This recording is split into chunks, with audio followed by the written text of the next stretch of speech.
இந்த கிராஜுவேஷன் இல்லாத வாத்தியாருங்க அங்கே இருக்கக்கூடாது. இந்த டியூஷன் சென்டரில் கையை வச்சுட்டான், அந்த டியூஷனில் பிள்ளையை கொண்டு கெடுத்துட்டான் அப்படின்னு சொல்லி அப்புறம் தானே வருது. அந்த வர்த்தகத்தில் இந்த டியூட்டோரியல் இருக்குல்ல, இந்த வர்த்தகம் பெரிய வர்த்தகமாக நடந்துகிட்டு இருக்கு. அதனால் படிக்கக்கூடிய பையங்க எந்த ஸ்கூல்லையும் படிச்சிருவாங்க. இந்த ஸ்கூலில் படித்தா தான் அப்படி ஆகிடும், எங்கள்கிட்ட படித்தா 100% நாங்கள் பாஸ் பண்ண வச்சுருவோம், நாங்கள் வந்து ஒட்டுமொத்தமாக நாங்கள் அவங்கள தூக்கி சமந்துருவோம், இப்படிலாம் விளம்பரங்கள் பண்ணுறது இருக்க. இது இந்த பெற்றோர்களை அரசியல், சாதி, மதம், நிறம் இன்றி நடுநிலையாக இயங்குகிறோம். த நியூஸ் டுடே இந்தியா சேனலுக்கு விளம்பரம் மூலம் ஆதரவு தர நினைத்தால் இப்போதே தொடர்பு கொள்ளுங்கள். நன்றி. நாங்கள் அரசியல், சாதி, மதம், நிறம் இன்றி நடுநிலையாக இயங்குகிறோம். த நியூஸ் டுடே இந்தியா சேனலுக்கு விளம்பரம் மூலம் ஆதரவு தர நினைத்தால் இப்போதே தொடர்பு கொள்ளுங்கள். வணக்கம். உங்களுக்கு பேங்க்கில் வேலை செய்ய கனவு இருக்கா? உங்களோட கிராஜுவேஷன் 50% மேலே இருக்கா? உங்களுடைய வயசு 26க்கு மிகாமல் இருக்கா? உங்களோட கனவை நினைவாக்க ஐபிபி சென்னையில் ஜாயின் பண்ணுங்க. பிரைவேட் பேங்க்ஸில் வேலையில் சேருங்க. மேலும் விவரங்களுக்கு கீழே உள்ள இணையதளத்தை அணுகவும். த நியூஸ் டுடே இந்தியா நேயர்களுக்கு வணக்கம். இன்றைய சிறப்பு விருந்தினர் திரு எம்ஜிஆர் அவர்கள். வணக்கம் ஐயா. வணக்கம் ஐயா. இன்றைக்கி நம்ம ஒரு முக்கியமான இந்த எஜுகேஷன் மினிஸ்ட்ரியிலேருந்து ஒரு ரூல் போட்டிருக்காங்க. அந்த ரூல் போட்டு கொஞ்சம் காலம் ஆச்சு. பட் இருந்தாலும் அந்த டாப்பிக்கை நம்ம கொஞ்சம் அலசலாம், தெளிவாக பேசலாம் அப்படின்னா மக்களுக்கு நம்ம தெரியப்படுத்துறது தான் நம்மளோட வேலை. இதை கொஞ்சம் எளிமையாக தமிழில் நம்ம தெரியப்படுத்தலாம் அப்படின்றதுக்காக இந்த முதல் ரூல் என்ன போட்டிருக்காங்க அப்படின்னா, 16 வயது கீழே இருக்கவங்க யாரும் டியூஷன் சென்டரில் போய் படிக்கக்கூடாது அப்படின்னு. இப்போ ஸ்டூடெண்ட் சென்டர் படிக்கக்கூடாதுன்னு இல்லை, அந்த கோச்சிங் சென்டர் அவங்கள எடுத்துக்க கூடாது அப்படின்னு ரூல் போட்டிருக்காங்க. இப்போது இந்த 16 வயசுன்னா என்ன குழப்பமான ஒரு சப்ஜெக்ட் அப்படின்னா, இப்போ +1 படிக்கிற மாணவர் வயசு 16 தான் இருக்கும். ஆமாம். அப்போது +1 படிக்கிறவங்க கண்டிப்பாக கோச்சிங் சென்டருக்கு போக என்ரோல் பண்ணக்கூடாது. அந்த கம்பெனி, அந்த டியூஷன் சென்டர் வச்சிருக்க கம்பெனி, ஒரு நிர்வாகம் அவங்கள எடுத்துக்கூடாது ஸ்டூடெண்ட்டா அப்படின்னு இருக்கு. இது நிறைய பேருக்கு தெரியாது. மக்களே இது புரிஞ்சுங்க. இது இஸ் அகெயின்ஸ்ட் த ரூல். இது அரசுக்கு அப்படி சேர்த்துட்டாங்கனாலே அரசுக்கு எதிராக இப்போ அந்த சட்டத்துக்கு எதிராக இப்போ ஒரு சட்டம் போட்டிருக்காங்க. அந்த சட்ட மீறல் மாதிரி தான் ஆகும். அது சட்ட மீறல் ஆகும். சட்ட மீறல் விதி மீறல் ஆகிடும். விதி மீறல், சட்டம் இல்லை, விதி மீறல் ரூல்ஸ் போட்டிருக்காங்க. அந்த விதி மீறல் ஆகிடும். இது எஜுகேஷன் டிபார்ட்மெண்ட்ல இருந்து போட்டிருக்காங்க. இது எப்படி இது இல்லை, இது அவங்க ஒரு இது இல்லாமல் போட்டிருக்க மாட்டாங்க. 16 வயசுன்றது அந்த 16 வயசுக்கு கீழே தான் இந்த செக்ஷுவல் அபியூஸ் இருக்குல்ல, அது நிறைய ஆண்களுக்கும் பெண்களுக்கு மட்டும் கிடையாது. சில இடங்களில் டியூஷன் சென்டரில் பசங்களே பாதிக்கப்படுறாங்க. சில பசங்களுக்கு பாதிப்பு ஏற்படுத்தப்படுது. ஏன்னா 16 வயசுக்கு மேலே அவன் கொஞ்சம் தெளிவாயிடுவான், ஸ்ட்ராங் ஆகிடுவான். He will strong. ஒரு பெண்ணோ குழந்தைங்களுக்கு அதாவது எதிர்க்கக்கூடிய திறமை வந்துடும். அவங்களுக்கு எதிர்க்கிற திறமை, ரெண்டாவது அவங்களுக்கு அறிவு வந்துடும். இல்லை, அவங்களுக்கு 16 வயசுக்கு ஒரு தெளிவு வந்துடும். நம்ம பண்ணுறது தப்பு. இந்த 16 வயசுக்கு கீழே என்ன பண்ணுவான்னா அவனுக்கே தெரியாது. குழந்தைங்க, அவன் குழந்தைன்னு மட்டும் கிடையாது, அதிலே சில பேர் இருக்கான். அவனுக்கு சில பேருக்கு இந்த ஆசை வார்த்தைகள்.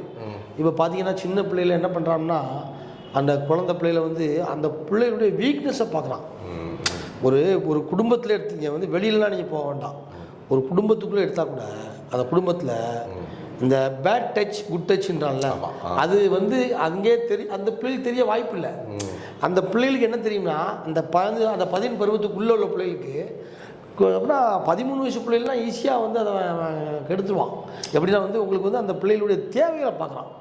அந்த பிள்ளைக்கு என்ன தேவைப்படுது, அந்த பிள்ளைக்கு கேக்கு சாப்பிடுது, அப்போ நம்ம அதை வாங்கி கொடுத்துருவோம். அந்த பிள்ளை நம்ம கூட வந்துடும். ஒன்று சாக்லேட், அதே மாதிரி சாக்லேட் இந்த பிள்ளைக்கு. இது மாதிரி அந்த குழந்தைகளுடைய வீக்னஸ் தின்பண்டங்களாக தான் இருக்கும் மெயினாக. ஒன்று. ரெண்டாவது, இந்த சின்ன பசங்க இருக்காங்கல்ல பார்த்தீங்களா, சின்ன பசங்களாம் கெடுக்கிறாங்க. அவங்களுக்கு பைசா, சின்ன பசங்களுக்கு ஒரு 20 ரூபா 30 ரூபா, அதாவது அவன் அம்மா அப்பாட்ட வாங்குகிற ரூபாயை விட அதிகமாக அவன் கொடுப்பான். இந்த குற்றவாளி இருக்கானே அவன் அதிகமாக கொடுப்பான். அதை வாங்கினோன்னா இவனுக்கு இவனு அறியாமல் ஒரு இல்லை இது இதை அவங்க போட்டிருக்க சிஸ்டம் நல்ல சிஸ்டம் தான். இந்த மாதிரி விஷயங்கள்லாம் இதில் எனக்கு என்ன ஒரு இது அப்படின்னா, இப்போது இந்த 10வது படிக்கிறாங்க அப்படின்னா 11வது படிக்கிறாங்க, 12வது படிக்கிறாங்க. 10வது படிக்கிறோட குழந்தை வயசு 15 தான் இருக்கும். ஆமாம், 14 15 தான் இருக்கும். அப்போ கோச்சிங் சென்டர் போய் தானே ஆகணும். அப்போ அது தடங்களாக இருக்கு. இல்லை, இது அவங்க போட்டிருக்க சிஸ்டம் இந்த மாணவனுடைய நலன் கருதி தான் போட்டிருக்காங்க. அந்த அதுதான் சொல்ல வர. இப்போ ஒரு ஸ்கூல் இருக்கு, அந்த ஸ்கூல் வந்து சேர்த்தாச்சு, அவ்வளவுதான். அந்த ஸ்கூல்ல இருந்து நம்ம அவ்வளவு ஈஸியா வெளியே வர முடியாது. நிறைய விஷயங்கள் ஸ்கூல் விட்டு வெளியே வரணும், அட்மிஷனு, அது இல்லை உங்களுக்கு இது வந்து போட்டிருக்கிறது வந்து ப்ரைவேட்டாக பண்ணுறவங்க தானே போட்டிருக்காங்க. அந்த ஸ்கூலில் வந்து பண்ணுறாங்கல்ல, ஸ்கூலில் ஸ்பெஷல் கிளாஸஸ்லாம் வைக்கிறாங்க பார்த்தீங்களா. சில இப்போ நீங்கள் சொல்கிறீங்க 15 வயசு 16 வயசு இருந்தாலே முக்கியமான படிப்புக்கு மேல் படிப்புக்கு வந்துடுவாங்க. வச்ச உடனே அவங்களுக்கு வந்து கிளாஸஸ்லேயே அந்த ஸ்கூல்லே வச்சுருக்காங்க. ஸ்கூல்லே வந்து after school the class period. இப்போ 4:30 மணிக்கு முடியுது வைங்களேன், 4:30 மணிக்கு மேலே ஒரு 2 ஹவர் வைப்பாங்க, 5 மணிக்கு மேலே ஒரு 1 ஹவர் வைப்பாங்க. அப்படி இல்லையா வீட்டுக்கு போயிட்டு ஒரு 8 மணிக்கு வாங்கணுவாங்க. 8 மணிக்கு அந்த வாத்தியார்லாம் இருப்பாங்க. இது என்ன அப்படின்னா இந்த ஸ்கூல்ல வந்து அட்மிட் பண்ண முடியும். ஆமா, ஒரு காலகட்டத்தில் வந்து இது என்ன பண்ணுவாங்க, அந்த ஸ்கூல் வாத்தியார் இல்ல நல்லா படிச்சு ஒரு அந்த ஊர்ல இருக்க ரிட்டையர்டான பிரின்சிபல் ரிட்டையர்டான வாத்தியார் என்ன பண்ணுவாங்க, கிளாஸ் எடுப்பார். ஆமா, அப்போ வந்து அது வேற மாதிரி இருந்தது. அதெல்லாம் ஒழுங்கா போவாங்க, படிப்பாங்க. இப்போ அது வந்து பெரிய நிர்வாகம், கார்பரேட், இந்த பைஜூஸ்ன்ற ஒரு பெரிய கார்பரேட் நிர்வாகம். இன்னைக்கு வந்து அதை நம்பி எல்லாரும் போய் அது ஒண்ணுமே இல்ல. இப்போ சார் அதாவது இல்ல, எனக்கு என்னமோ அந்த மாதிரி ஒரு நிறுவனத்துல போட்ட இது வந்து ஒரு ஃபில்டர் பண்றது நல்லதான் சார். உங்களுக்கு வந்து அந்த கல்வி வர்த்தகம் ஆகி போச்சு, முதல்ல வர்த்தகம் ஆயிடுச்சு. அந்த வர்த்தகத்தில் இந்த டியூட்டோரியல் இருக்குல்ல, இந்த வர்த்தகம் பெரிய வர்த்தகமாக நடந்துகிட்டு இருக்கு. என்ன பண்ணுறாங்க, டியூஷன் சென்டர். இங்கு 10ஆம் கிளாஸ் பிள்ளைகளுக்கு படிப்பு எடுத்தப்பறம் ஒரு போர்டை மட்டும் தான் மாட்டுறாங்க சார். அப்புறம் பார்த்தா ஒரு 2 வருஷத்துல அது பெரிய டியூஷன் சென்டராக மாறிடுது, அந்த வீடே மாறிடுது. அதாவது இங்கு 10ஆம் வகுப்பு மாணவ மாணவிகளுக்கு வந்து டியூஷன் கற்றுத்தரப்படும் போடுறாங்க. நம்ம அதை பார்த்து ஒரு வருஷம் பார்த்துருப்போம், அடுத்த வருஷம் போர்டு வேற மாதிரி ஆகிடுது. ஏன்னா அந்தளவுக்கு உங்களுக்கு பைசா வந்துடுது. ஏன்னா ஒரு 10-20 பிள்ளைகள் போய் படித்தோடனே அவங்க பிள்ளைகள் நல்லா படிக்காதா, நம்ம பிள்ளைகள் பாஸ் பண்ணால் அம்மா அப்பா காசு கட்டி படிக்க வைக்கிறாங்க. அதை வந்து இவங்க வருமானமாக்கிறாங்க. சில வாத்தியாரெலாம் வருமானமாக்கி அதை டியூஷன் சென்டராக மாற்றிடுறாங்க. மாற்றி அப்போ பெருசாகும் போது அங்கே பிரச்சனைகள் வந்துடுது. பிரச்சனைகள் வளரக்கூடாதுன்றதுக்காக இதை பண்ணுறாங்க. பிரச்சனைகள் வந்து அப்படி பெருசாக போய் ப்ராப்ளம் வந்துடுது. இந்த டியூஷன் சென்டரில் கையை வச்சுட்டான், அந்த டியூஷனில் பிள்ளையை கொண்டு கெடுத்துட்டான் அப்படின்னு சொல்லி அப்புறம் தானே வருது. அது வரைக்கும் வராது. நல்லது நடக்கிற வரைக்கும் நல்லா இருக்கும். உங்களுக்கு என்னைக்கு வந்து அது வந்து அபத்தமாகுதோ அப்போ அபத்தமாயிடும். ஆனால் அந்த ரூல்ஸில் நீங்கள் ஒன்று சொன்னீங்க, எனக்கு வந்து அந்த மாதிரி அஃபென்ஸ் நடந்தால் அது வந்து அனுமதிக்கப்படாது அப்படின்னு சொல்லி நல்ல ரூல்ஸ். ஆமாம். அடுத்தது என்ன சொல்லியிருக்காங்க, இந்த கிராஜுவேஷன் இல்லாத வாத்தியாருங்க அங்கே இருக்கக்கூடாதுன்னு சொல்லியிருக்காங்க. இது ஒரு நல்ல ரூல். இதுவும் நல்ல ஒரு கருத்து தான். கிராஜுவேஷன்ஸ் இல்லாத வாத்தியார் இருந்தாலும் என்ன ஒன்றா அவங்களுக்கு அந்த இதை பற்றியே தெரியாது. எதுவுமே நம்ம என்ன பண்ண போகிறோம், நம்ம யார் கிளாஸ் எடுக்க போகிறோம், நம்மள்ட்ட எந்த பிள்ளைகள் படிக்க வருது, நம்ம என்ன மாதிரி நடந்துக்கிறோம்னு சொல்லி பிஹேவியரே இல்லாமல் ஆகி போயிருப்பேன். கிராஜுவேஷன்னா அவங்களுக்கு தெரியும். வந்து நம்ம காலேஜில் படிக்கும்போது நம்ம இந்த மாதிரி படித்தோம், நமக்கு வாத்தியார் அப்படி கற்றுக் கொடுத்தாரு, நம்ம அப்படி கற்றுத்தரோம்னு சொல்லி அவருக்கு தெரியும். வந்து இது வந்து நம்ம வரவேற்க முடியும் கருத்து தான். கிராஜுவேஷன்னா எடுக்கணும். அதே மாதிரி அவங்க என்ன சொல்றாங்க, ஒரு கோச்சிங் சென்டர் வந்து இவங்க எங்க காலேஜில் படிச்சா வந்து 100% பாஸ் ஆயிடுவாங்க, 100 மார்க் எடுத்துருவாங்க. இந்த மாதிரி வந்து பொய்யான வாக்குறுதிகள் மூட்டத்தனமான விளம்பரத்தப்படுது. இப்போ இது ஒரு முழுக்க மூட்டத்தனமான விளம்பரம். இப்போ நான் படித்தது வந்து கிராமத்தில் உள்ள ஒரு சாதாரண பள்ளிக்கூடம். நான் படித்த பள்ளிக்கூடம் சொன்னால் மிக சாதாரண பள்ளிக்கூடம். அதாவது அங்கே பிள்ளைகளே கம்மியாக தான் படிப்பாங்க, பட் அங்கே வந்து வாத்தியாரும் கம்மியாக தான் இருப்பாங்க. ஏன்னா ஒரு நடுநிலைப்பள்ளி ஆரம்பத்தில் அரசு நடுநிலைப்பள்ளியில் நம்மளாம் படித்தோம். நம்ம கான்வென்ட்டில் படிக்கலை. ஆனால் நம்ம எவ்வளோ ஒரு பெரிய இடத்த பிடிச்சிருக்கோம். இந்த சமூகத்தில் இப்போ சமூக பணியாற்றணும் அப்படின்ட்டு ஒரு பத்திரிகையாளரோட இடத்த பிடிக்கிறது கஷ்டம், ரொம்ப கஷ்டம். எல்லோரும் பிடிக்க முடியாது. நம்ம அதை நோக்கி பயணித்து வந்திருக்கோம். எங்கேருந்து, ஒரு சாதாரணமான ஸ்கூல்லேருந்து. அதனால் படிக்கக்கூடிய பையங்க எந்த ஸ்கூல்லையும் படிச்சிருவாங்க. இந்த ஸ்கூலில் படித்தா தான் அப்படி ஆகிடும், எங்கள்கிட்ட படித்தா 100% நாங்கள் பாஸ் பண்ண வச்சுருவோம், நாங்கள் வந்து ஒட்டுமொத்தமாக நாங்கள் வந்து அவங்கள வந்து தூக்கி சமந்துடுவோம், இப்படிலாம் வந்து விளம்பரங்கள் பண்ணுறது இருக்க. இது வந்து இந்த பெற்றோர்களை ஏமாத்துறது. கரெக்ட். பெற்றோர்களை ஏமாத்துறது விளம்பரம். அந்த பெற்றோர்களை அதை வந்து கவனிக்கணும். யார், எந்த ஸ்கூலு, அவங்க என்ன விளம்பரம் போட்டிருக்கான், அது வேலைக்காகாமல் வேலைக்காகாதா அப்படின்னு சொல்லி ஒவ்வொரு பெற்றோரும் அந்த நிறுவனத்தையும் அந்த நிறுவனத்துடைய வரலாறையும் பார்க்கணும், பேக்ரவுண்டு. அதை பார்த்துட்டு தன்னுடைய பிள்ளைய கொண்டு அவங்க சேர்க்கலாமே தவிர எடுத்த உடனே ஐயோ அதான் இதுலையா ஆஹா அங்கே 100% போட்டுருவாங்க அப்படியா சொல்லி அவங்க சேர்த்துட்றாங்க. அப்புறமா நம்ம ஊர்லேயே நாமக்கல்லில் பார்த்தீங்கன்னா நிறைய ஸ்கூல் இருக்குது நாமக்கல்லில். இப்போ எல்லா பிள்ளையும் நாமக்கல்லில் தான் போய் படிக்கிறாங்க. நாமக்கல்லில் ஒன்று முட்டை ஃபேமஸ், நாமக்கல்ல முட்டை ஃபேமஸ், அடுத்த ஃபேமஸ் பள்ளிக்கூடம். கரெக்ட். இந்த பிள்ளைகளை கூட நாங்கள் போட்டு எவ்வளோ பண்ணுறாங்க, சனி ஞாயிறு லீவ் கிடையாது. கரெக்ட். இந்த பிள்ளைகளை நாங்கள் 100% பண்ணுறோன்னு சொல்லிட்டு எங்கள்கிட்ட இருந்தால் 800 பேர் மருத்துவத்துக்கு போகிறாங்க, எங்கள்கிட்ட இருந்தால் 1000 பேர் இன்ஜினியரிங் போகிறாங்க. இப்படின்ற போர்வையில் இந்த பிள்ளைகளை வந்து துணி துவைக்க விடுறது கிடையாது. இந்த பிள்ளைகளை அந்த ஹாஸ்டல்களில் நீங்கள் பார்த்தீங்கன்னா நாமக்கல் வரலாறு நிறைய பேர் அது வெளியே நிறைய பேருக்கு தெரியல பெற்றோர்களுக்கு. என் பிள்ளை நாமக்கல்லில் படித்து வளர்ந்துருவான். நாமக்கல்லோட இன்ஸ்டியூஷன்லாம் என்ன பண்ணுதுன்னா ஒரு வருஷ பாடத்தை 6 மாதத்துலேயே முடிச்சிடலாம். கரெக்ட். அப்போ எப்படி இருக்கும் அந்த பாடத்திட்டம்? ஒரு வருஷ பாடத்திட்டத்தை 6 மாதத்தை முடிச்சுட்டு 6 மந்த் ரிவைஸ் பண்ணுறான். இந்த ரிவைஸ் பண்ணும்போது என்ன பண்ணுறான், அந்த பையனுக்கு சாப்பிட நேரம் கிடையாது. இந்த பையன் சாப்பிட முடியாது, இந்த பையன் விளையாட முடியாது, இவன் விளையாட முடியாது, துணி துவைக்க முடியாது. இதெல்லாம் அவன் கட்டி மூட்டை வச்சுட்டு முழுக்க அதாவது கல்வி கற்கணுன்றது நமக்கு கடமை. கரெக்ட். அந்த கல்வியே கற்றுக்கிட்டு தான் மென்றாய். அதாவது இது ஒரு நல்ல பாரதியார் பாட்டு ஒன்று இருக்குது. நல்ல பாட்டு, காலை மாலை விளையாட்டு, அந்த ஒரு நல்ல பாட்டு ஒன்று இருக்கு, பாரதியார் பாட்டு. அதாவது களவும் கற்று மரான் இருக்கான். கல்வி கற்க வேண்டிய கண்டிப்பாக கட்டணும். சீனாவுக்கு சென்று கூட கல்வி கற்றுக்கன்னு இருக்கான்.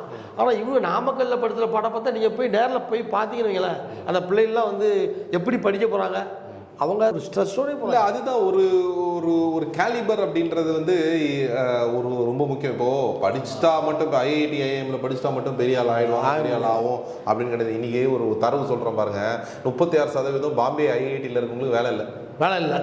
அப்போ படிச்சு என்ன பிரயோஜனம் ஆகிப்போச்சு? 36 இல்லை. அது என்ன அப்படின்னா ஏன் அந்த மாதிரி இல்லை அப்படின்றதோட காரணம் என்ன அப்படின்னா, புத்தக புழுவாவோ இல்லை புத்தகங்களை வச்சே வந்து வாழ்க்கையை ஓட்டுறது ஒரு பெரிய இல்லை.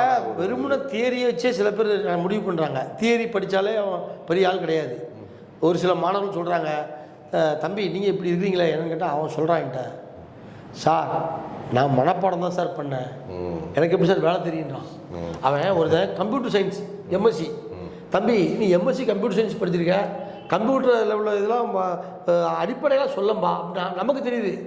ஃபோல்டர்னால் என்னது சாஃப்ட்வேர் என்னது எல்லாம் நமக்கு தெரியுது. அவன்கிட்ட கேட்டால் சொல்கிறான், சார் நான் மனப்பாடம் பண்ணேன் சார், மக்ரூ பண்ணி படித்தேன் சார், எனக்கு ஒன்றும் தெரியாது, எம்எஸ்சி கம்ப்யூட்டர் சயின்ஸ். அப்போ அவனுடைய படிப்பு வந்து தியரியிலே வந்து முடிச்சானே தவிர, அதாவது படிப்பு என்பது வந்து தன்னை சார்ந்து தன்னுடைய சூழ்நிலையை சார்ந்து அவன் படிக்கணும். நான் எந்த இடத்துல இருக்கிறேன், என் பெற்றோர் யார், நான் எதை படிக்கிறேன், இந்த படிப்பு என்ன எங்கே கொண்டு போகுது, இதை நோக்கி ஒருத்தன் பயணம் பண்ணான்னா அவன் வந்து காலிபர் ஆகிடுவான். அவன் காலிபர் கண்டிப்பாக ஆகிடுவான், எந்த ஸ்கூலில் படித்தாலும். அடுத்த பாயிண்ட் என்ன சொல்லியிருக்காங்க அப்படின்னா, அங்கே ப்ராப்பரான ஃபெசிலிட்டி இருக்கணும் அப்படின்னு சொல்ல வராங்க. அதாவது இது ரொம்ப முக்கியம். ஆமாம், ரொம்ப முக்கியம். ஏன்னா காசு வாங்குறான் சார் உங்கள்கிட்ட, சீட்டு கொட்டாயில் வந்து சார் அவன் காசு வாங்குறான், காசு வாங்கி தான் அவங்கள்ட்ட வந்து படிச்சு தரான். உங்களுக்கு சும்மா வந்து பண்ணல. எப்படி நீங்கள் ஹோட்டலில் போய் ஒரு ஹோட்டலில் ஏசி ஹோட்டலில் போய் உட்காந்துக்கிட்டு ஏசி போட்ட பிற்பாடு சாப்பாடை கொண்டு வைக்கிறானோ அது மாதிரி தான் அந்த அவன் காசு வாங்கிட்டு நம்மள்ட்ட வந்து ட்ரீட்மெண்ட் பண்ணுறான். அப்படி இருக்கும் அந்த வசதிகள்லாம் நாங்கள் கொடுத்தாகணும்ல. ஆமாம், இது நிறைய கோச்சிங் சென்டர் என்ன பண்ணுறாங்கன்னா, தார்பாய் இருக்கும், அந்த தார்பாய் சீட்டு மொட்டை மாடியில் அடிச்சு விட்ருவாங்க, அதை நிற்கவே முடியாது. அதாவது நாட்டில் வந்து இப்போ வந்து பார்த்தீங்கன்னா எல்லா இடமே இந்த அங்கீகாரமே இல்லாமல் நிறைய ஸ்கூல்ஸ் நடத்துகிறாங்க. எதுவுமே இருக்காது, ஒரு மொட்டை மாடியில் ஸ்கூல் வச்சுருப்பாங்க, ஒரு வீடு மாதிரி இருக்கும், அதில் ஸ்கூலை வச்சு 10-50 பிள்ளை அடைச்சி வச்சுருப்பாங்க. அவங்க எல்லாம் அவங்களுக்கு குறிக்கோளே வந்து ஃபீஸ் வாங்குறது தான் பெற்றோர்கள்ட்ட. இந்த பாலாப்போன பெற்றோர்கள் போய் ஃபீஸை கொடுத்து சமயத்தை பிள்ளைகளையும் சாகடிச்சிடறாங்க. பார்த்தீங்கன்னா இப்போ கும்பகோணத்தில் நடந்த விஷயமே வந்து அந்த மாதிரி தான். அந்த பிள்ளைகள்லாம் ஓர இடம் கிடையாது. அந்த சின்ன பிள்ளைகள் வந்து படிச்சு நர்சரி ஸ்கூல்ஸ் எதுக்குன்னா, நர்சரி ஸ்கூல் வச்சுருக்கான். இப்போ இவன் பண்ணுறான் நர்சரி ஸ்கூல்னா, G group of nursery schools இருக்கு, அவன் பண்ணுறான். ஜிடிவிக்காரன் பண்ணுறான். எல்லா இடமும் இந்தியா ஃபுல்லாக வச்சுருக்கான். அவன் நீங்க சொல்றீங்க அவன் எப்படி வச்சுருக்கான்டா, எல்லாமே அவன் ஸ்ட்ரக்சர் மூலம் ரெடி பண்ண. கொளத்தூர்ல இங்கே பக்கத்தில் கொளத்தூரில் அந்த நார்த் மெட்ராஸில் கொளத்தூரில் ஒரு ஸ்கூல் இருக்கு. அந்த ஸ்கூலுக்கு வந்து ஒரு விஷயமா நாங்கள் போயிருந்தோம். அப்போ நாங்கள் போய் பார்க்கும்போது நாங்கள் போயிட்டோம், ரிட்டர்ன் வரதுக்கு எங்களுக்கு வழியே தெரியல. அது பாத்தீங்கன்னா இது சந்தா போது எனக்கு அன்னைக்கு நான் அந்த நீங்க சொன்ன யோசனை அன்னைக்கு நான் யோசனை பண்ணி பார்த்தேன். இந்த இடத்துல ஒரு ஸ்பாட்ல ஏதோ ஒரு ஃபயர் ஆக்சிடென்ட்டோ இல்ல வெளியே எப்படி போவாங்க, இல்ல அதுக்கு எப்படி வந்து இந்த கவர்மெண்ட் அங்கீகாரம் கொடுத்தாங்க, இந்த டிபார்ட்மெண்ட்ல என்ன பண்றாங்க. என்னன்னா ஒரு குற்றச்செயல் ஒன்று நடந்துகிட்டு இருக்கு. இந்த குற்றச்செயலுக்கு நம்ம வந்து என்ன சொல்றோம்னா, அரசை நம்ம குற்றம் சுமத்துறோம். அந்த அரசுல இதுல என்ன ஒரு விஷயம், இந்த கொளத்தூர் தொகுதி வந்து நம்மளோட சிஎம் தொகுதி, முதல்வர் தொகுதி, அந்த இடத்துல அது இருக்கு. இல்ல முதல்வர் தொகுதி ஒரு பக்கம். நான் என்ன சொல்றேன்னா, பொதுவாகவே அரசு அதிகாரிகள் என்ன பண்றாங்கன்னா, கையெழுத்து போடுறது ரொம்ப ஈஸியா போடுறாங்க, ரூபாய் வாங்கிட்டு போடுறாங்க. கையெழுத்தை போட்டு அவங்க வேற இடத்துக்கு போயிடுறாங்க. கையெழுத்தை போட வேண்டியது வேற இடத்துக்கு போய் கையெழுத்தை போட்டு காசு வாங்க, அடுத்து அங்கேயும் கையெழுத்து போட்டு காசு தான் வாங்குறாங்க. அது வேற விஷயம். ஆனால் இவங்க கையெழுத்து போடுறதுனால தப்பு தெரியுமா, ஒரு பெரிய ஒரு தவறுக்கு காரணமாகிட்டு போயிடுறாங்க. அடுத்து ஒரு சம்பவம் ஆகி போதாங்க, ஒரு இன்சிடென்ட் ஆகிடுது, கருத்தை இடிஞ்சு விழுந்துருச்சு, யாருப்பா கையெழுத்து போட்டது, அந்த அதிகாரியை தேடுறாங்க. எப்படி தண்டிக்க முடியும்? அவர் வேற பக்கத்தில் டிபார்ட்மெண்ட்டில் உட்காந்துருப்பாரு. உங்களுக்கு ஒருத்தர் கையெழுத்து போட முடியும், எது கையெழுத்து போட்டிருக்காரு, என்ன பண்ணுறாரு அப்படின்றத கண்காணிக்கிறதுக்கே ஒரு மத்திய குழு ஒரு டிபார்ட்மெண்ட்டு. இந்த டிபார்ட்மெண்ட்டில் அவர் கையெழுத்து போட்டார்ல, இந்த கையெழுத்து போட்டது சரிதானா அப்படின்னு பார்க்கறதுக்கு ஒரு குழு வைக்கணும் அரசில், ஒவ்வொரு டிபார்ட்மெண்ட்டுக்குமே. அது அந்த குழு வந்து உள்ளவங்கெல்லாம் வந்து என்ன பண்ணணும்னா, அரசு சாராத நபர்கள் இடம்பெற்றிருக்கணும். அதாவது பொதுமக்கள், ஜூரி, அதுமாதிரி நீதிபதிகள், வழக்கறிஞர்கள், காவல்துறையில் பெரிய உயர்ந்த அதிகாரிகள், பத்திரிகையாளர்கள், அப்புறம் தொழிலதிபர்கள், இதில் உள்ளவங்கெல்லாம் சேர்த்து பொதுமக்கள் இருந்தால், நான் சொல்கிறது வந்து நம்ம ஏனதானன்னு சொல்லலை, அவங்கெல்லாம் சேர்ந்து அதை முடிவு பண்ணணும். கையெழுத்தை போட்டுக்காரப்பா, சரியாக போட்டுக்காரா, அந்த ஏரியாவில் செக் பண்ணணும், கிராஸ் செக் பண்ணணும். அந்த ஏரியாவில் உள்ள நல்ல யோசனை நீங்கள் சொல்லல. அது இப்போ நான் என்ன சொல்கிறேன்டா, பொதுமக்கள்கிட்ட உள்ள விஷயத்தை பொதுமக்கள் மூலமாக தீர்த்துக்கிறது. ஏன் அந்த அதிகாரி மூலம் நீங்கள் தவறு சொல்ல போறீங்க? இப்போ அதிகாரி கையெழுத்து போட்டார், அந்த கையெழுத்தை இவங்க வாங்கி இந்த குழு பார்க்குது. அந்த பொதுமக்களை அந்த குழு வந்து பார்க்குது சார். குழு பார்த்துட்டு அந்த குழு வந்து அனுப்பிச்சுடுவாங்க அங்கே சம்மந்தப்பட்ட ஊருக்கு. அந்த ஊரில் ஒரு தொழிலதிபர் பார்க்குறாரு, இவருடைய நண்பர் அங்கே இருப்பார், அவர் கிராஸ் செக் பண்ணுவார். நீங்கள் அதை பாருங்கள், ஏன்னா அந்த நாங்கள் கையெழுத்து போட்டது சரியான்னு சொல்லி எங்களுக்கு தெரியல, உங்கள் ஏரியாவில் நீங்கள் பார்த்துருங்க, ரிசல்ட் தாங்கன்னா அவர் கொடுப்பார். சார் இந்த ஸ்கூல் கையெழுத்து போட்டிருக்காரு, இங்கே பாத்ரூம் இல்லை, இந்த பாத்ரூம் 10 பாத்ரூம் 5 தான் இருக்குது, 5 பாத்ரூம் தான் இருக்குது சார், தப்பாகி போச்சு, அந்த பில்டிங்கை உடச்சி கட்டணும் சார். அவர் சொல்லுவார். எந்த ஸ்கூல்லையும் பாத்ரூம் வந்து சுத்தமாக இருக்கிறதுல நீங்கள் எவ்வளோ பெரிய ஸ்கூலுக்கு போனாலும், அதாவது குளோபல் ஸ்கூல் என்னமோ தெரியல, ஒரு சாபக்கடம் தெரியல சார். நானும் பார்க்குறேன் தமிழ்நாட்டில் பஸ் ஸ்டாண்டு, கவர்மெண்ட் பஸ் ஸ்டாண்டில் தான் வந்து அப்படின்னு பார்த்தா பள்ளிக்கூடத்துடைய பள்ளிக்கூடம் தான். அந்த பிள்ளைகள் வந்து எவ்வளோ சுத்தமாக இருக்கணும், நம்ம சுத்தத்தை கற்றுக் கொடுக்குறோம், தூய்மையை கற்றுக் கொடுக்குறோம். அந்த பிள்ளைகள் எவ்வளோ தூய்மையாக, அந்த பிள்ளைகள் வந்து சில பிள்ளைலாம் பாத்ரூம் போகிறதே கிடையாது. ஆமாம், சில குழந்தைங்க இதுக்கு பயந்து போயிட்டு, எதுக்கு பாத்ரூம் போயிட்டு வீட்டில் போய்க்கலாம்னு சொல்லிட்டு அதுவே வியாதியாயிருமே உங்களுக்கு. ஆமாம்மா. அப்போ இவங்க பண்ணுற கூத்து வந்து ஒரு குழந்தைக்கு நோய், குழந்தைக்கு வந்து பிரச்சனை, எல்லாத்துக்குமே ஒரு கையெழுத்தை போட்டு நம்ம போட்ட ரூலை விட்டு தாண்டி போயிட்டு இருக்கோம். அடுத்த சட்டம் என்ன சொல்லியிருக்காங்க அப்படின்னா, எல்லா இன்ஸ்டிடியூட்டும் வெப்சைட் இருக்கணும்.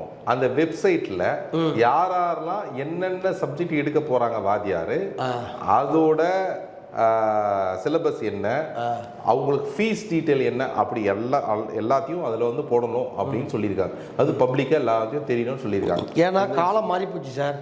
இப்போ போய் ஒருத்தன் கேட்டுட்டு இருக்க மாட்டான், ஒருத்தன் பிள்ளைய படிக்க வைக்கிறான்னா தட்டுவான் ஃபோனில். இப்போ ஃபோன்லாம் வந்துடுற, ஃபோனை தட்டுவான், ஓகே அந்த என்னது ஏதோ 2-3 பேரில் இருக்கேன் அடிச்சு பார்ப்பான்.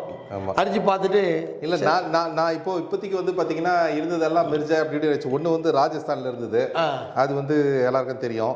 இன்னொன்று வந்து பார்த்தீங்கன்னா இங்கே இன்னொன்று, அது வந்து இந்த பைஜூஸோட மெர்ஜாச்சு. அது திருப்பி அது என்ன ஆச்சுன்னு தெரியல அந்த கதை.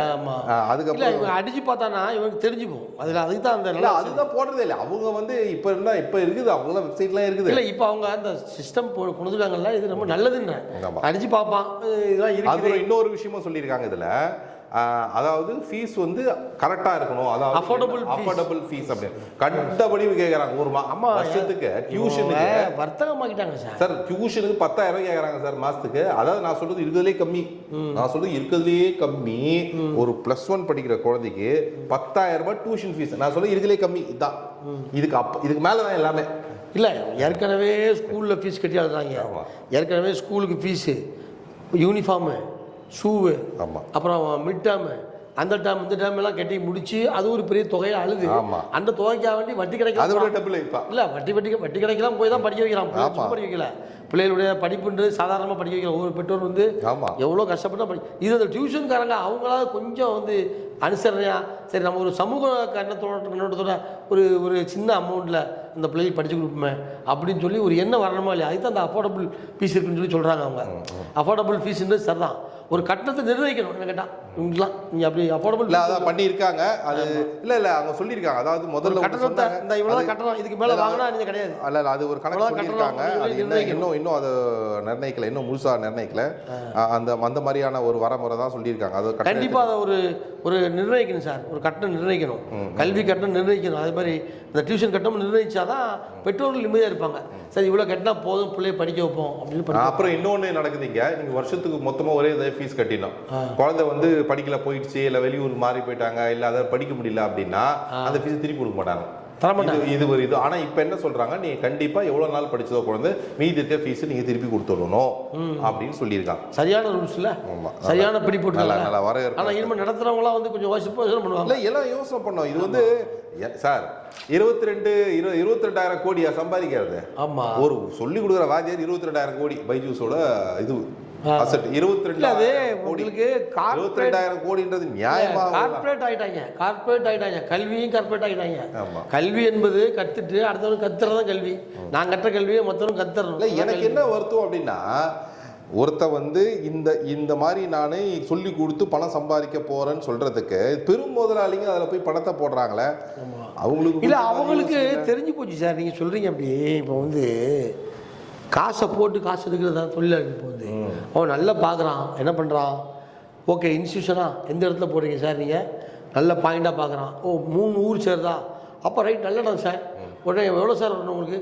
இல்லை 2 கோடி கொடுங்க. ஏன்னா 2 கோடி கூட 20 கோடி வரப்போகுது. அதில் 18 கோடி எடுக்க போகிறோம் வேற ஆள். இவன் உட்காந்து வேலை தானே பார்க்க போகிறான், டியூஷன் நடத்துகிறவன். அவன் வந்து ஒரு 2 கோடியை வந்து பெற்றுடுவான், 18 கோடி அவன் எடுத்து போயிடுவான். ஆக மொத்தம் எல்லாமே இது ஒரு நல்ல இது. இன்னொரு முக்கியமான அறிவு பண்ணியிருக்காங்க, அது ரொம்ப நல்ல அறிவு தான். அதாவது கிரிமினல் பேக்ரவுண்ட் இருக்கவங்க வந்து வாத்தியாராக இருக்கக்கூடாது. சரியான அடி, அது செவுட்டில் அடிச்ச மாதிரி இருக்குது வந்து. என்னன்னா கிரிமினல் பேக்ரவுண்டு முக்கியம்.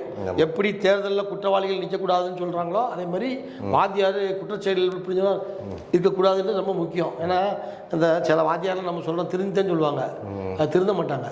அவங்களுக்குள்ள ஒளிஞ்சு கிடக்கும் சைத்தான் வந்து. அவங்க வந்து அதை திருப்பியும் அதை பண்ணுவாங்க. அந்த கிரிமினல் குற்றவாளிகள் வந்து வாத்தியாராக இருக்கக்கூடாதுன்றது ரொம்ப வரவேற்க வேண்டிய விஷயம். தெரியுமா? அது குழந்தைகள் அப்போ தான் நல்லா படிக்க முடியும், பசங்க வந்து நம்ப முடியும். முதல்ல நம்பிக்கை விடணுமா இல்லையா? வந்து வாத்தியார்னா யார்? வாத்தியார்னா அந்த பிள்ளைகள்கிட்ட வந்து பழகி அந்த பிள்ளைகளை வந்து தங்க பிள்ளைகளை அது அம்மா அப்பாவுக்கு அப்புறம் நீங்கள் பாருங்கள், ஒரு குழந்தை பிறந்து வளரும் பொழுது, ஒரு குழந்தை பிறந்து வளருது, அந்த குழந்தை அம்மா அப்பாட்ட இருக்கிறத விட அதிகமாக இருக்கிறது கரெக்ட் எங்கே தெரியுமா? ஸ்கூலில் அதிக நேரம். அப்போ அந்த ஸ்கூலில் யார்கிட்ட இருக்குது? வாத்தியார் தான் இருக்குது. அப்போ வாத்தியார்லாம் வந்து அறிவிக்கப்படாத பிறண்டாயிரம். வாத்தியாரும் வாத்தியச்சியும் வந்து என்ன பண்ணுறாங்கன்னா அறிவிக்கப்படாத தாயும் தந்தை ஆகிறாங்க. இப்போ நாங்கள்லாம் வந்து 7:30 மணிக்கு போயிடுவோம், 8:30 மணிக்கு கிளாஸ் சார். எங்களுக்கு 8:30 மணி தான் கிளாஸு. நான் நடந்து தான் போவேன், 3-5 கிலோமீட்டர் நடந்து போயிருக்கேன். நடந்து போயிட்டு 5 கிலோமீட்டர் நடந்து வரணும் சார். ஆனால் 7:30 மணிக்கே நாங்கள் போயிடுவோம். 1 மணி நேரம் அங்கே போய் காத்திருப்போம். நான் படித்த காலம், நான் உங்களுக்கு அப்புறம் தான் படித்தேன். என்னோட காலகட்டத்திலேயே நான் படிக்கிறதுக்கு எவ்வளோ தூரம் நடந்து போவேன்னா 8 கிலோமீட்டர் நடக்கணும். 8 கிலோமீட்டர் நடக்கணும், ரிட்டன் 8 கிலோமீட்டர். என்ன 16 கிலோமீட்டர் நடந்து தான் போகணும். நீங்களாவது 8 கிலோமீட்டர் அப் அண்ட் டவுனு. நாங்கள் வந்து 4 கிலோமீட்டர் வந்து நான் வந்து ஃபஸ்ட்டு ட்ரிப் போயிடுவோம். 7 மணிக்கே போயிடுவோம், ஸ்டடி கிளாஸ் ஆரம்பிக்க போயிடுவோம், திருப்பி வந்துடுவோம். மத்தியானம் சாப்பாட்டுக்கு திருப்பி வீட்டுக்கு வருவோம். வந்து திருப்பி போவோம் சார். அந்த வெயிலில் அந்த 12 மணி உச்சி வெயிலில் வருவோம் திருப்பி. ஏன்னா எப்படியா படிச்சிடணும், நம்ம படிப்பை விட்டுறக்கூடாது. ஆனால் எங்கள் வீட்டில் ரொம்ப நாங்களாம் வந்து மதியானம் வந்தால் கூட எங்களுக்குலாம் வந்து அந்த நாங்கள் வந்துட்டு போவோன்றதுக்காண்டி பெற்றோர்கள் வந்து அந்த சாப்பாட்டை போட்டு அப்படியே ஆற வச்சுருப்பாங்க. ஏன்னா சூடாயிருன்னு சொல்லிட்டு சாப்பிட்ட உடனே திருப்பி கிளம்பணும். 12-1 மணிக்கு வருவோம் வீட்டுக்கு. நான் வரும்போது மாநில செய்திகள் வாசிப்பாங்க, 12:30 மணிக்கு நாங்கள் விட்டோன்னே அந்த மாநில செய்தியை ஒரு வீட்டில் கேட்டு வரத்துல கேட்டுட்டு வந்து சேர்ந்துருவோம். மாநில செய்தி முடியும்போது வீட்டுக்கு வந்துடுவோம்.